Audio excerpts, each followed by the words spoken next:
I was born in Iowa, but I grew up in Minnesota. My parents moved there when I was fairly young. I went to high school there. I went to college at Concordia College in Moorhead, Minnesota. There I received my bachelor's degree in biology. Like many college students, I went directly to graduate school because I had really no idea what I was going to do with my career, and went and got a master's degree at the Mayo Clinic, the Mayo Graduate School of Medicine in Rochester, Minnesota. And I started to have an interest, I thought, in teaching. I wasn't sure that that was the direction I wanted to go at that point.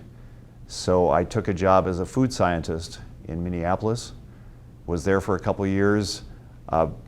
My wife says that that's where I decided to become a teacher because I went and did substitute teaching at a local high school.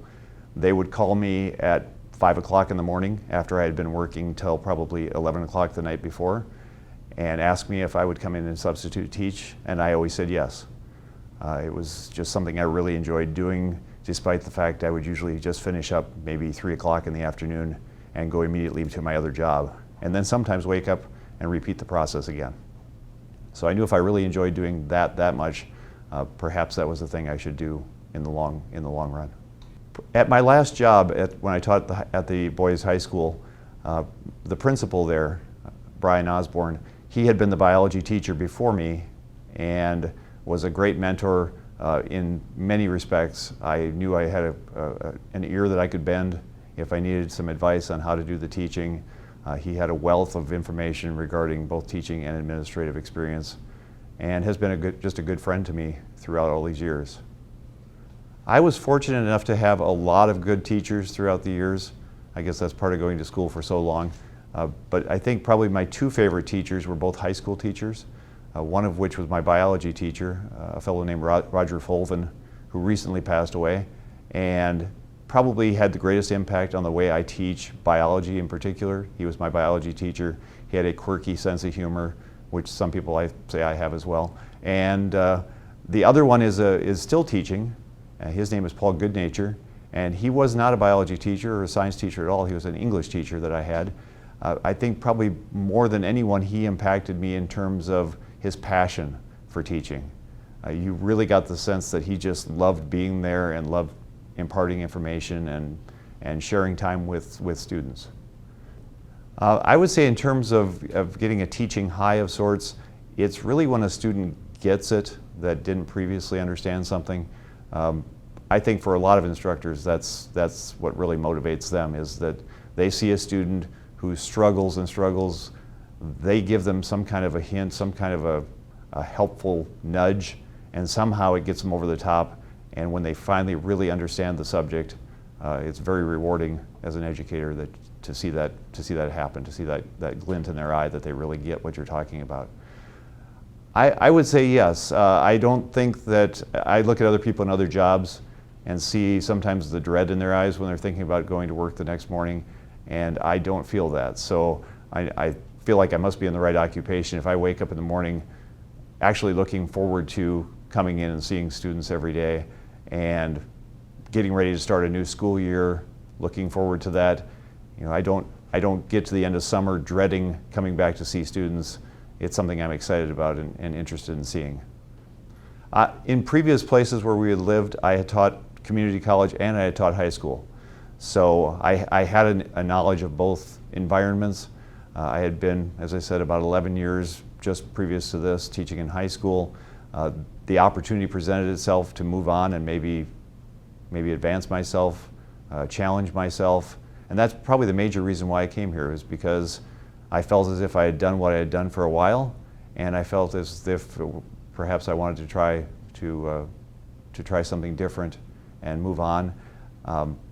Metropolitan Community College I was very familiar with because even when I was teaching high school, I was teaching some dual credit classes through the community college.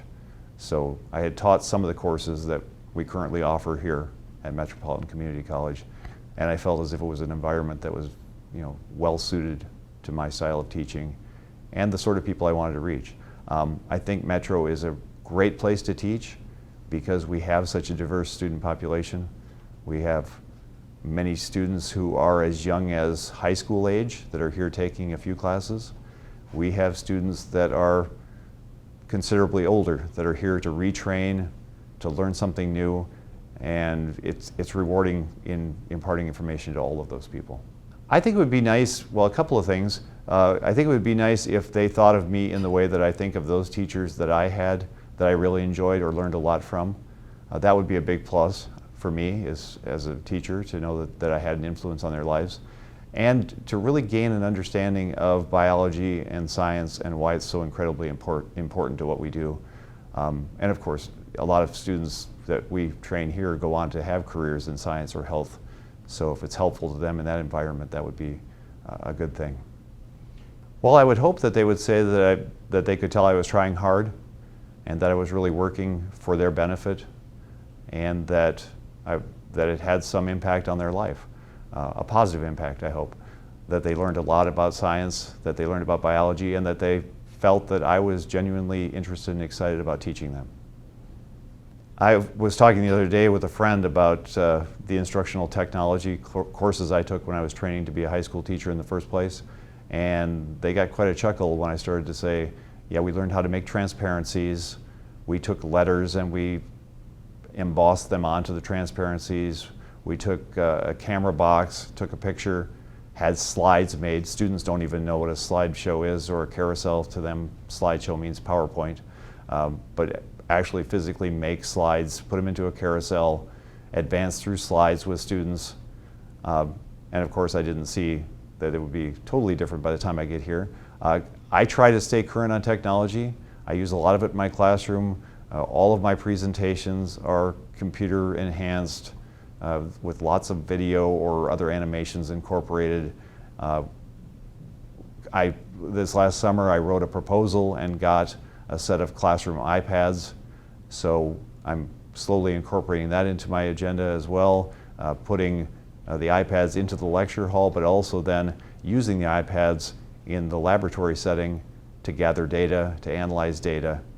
We have been using laptop computers, which are great. I'm trying to get something even more portable that we can perhaps take out in the field and do some things outdoors. Immediately next, for the classroom, I think that the iPads will become a very commonplace thing in many settings. Students already mostly bring a smartphone and or iPads with them to class, so they are already well versed in how to use those sorts of things. I think education still needs to catch up a little bit with what our students are doing.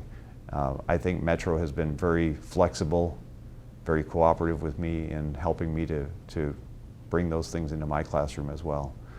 Personally, I hope to keep teaching for a long, long time, perhaps adding some administrative responsibilities down the line, perhaps.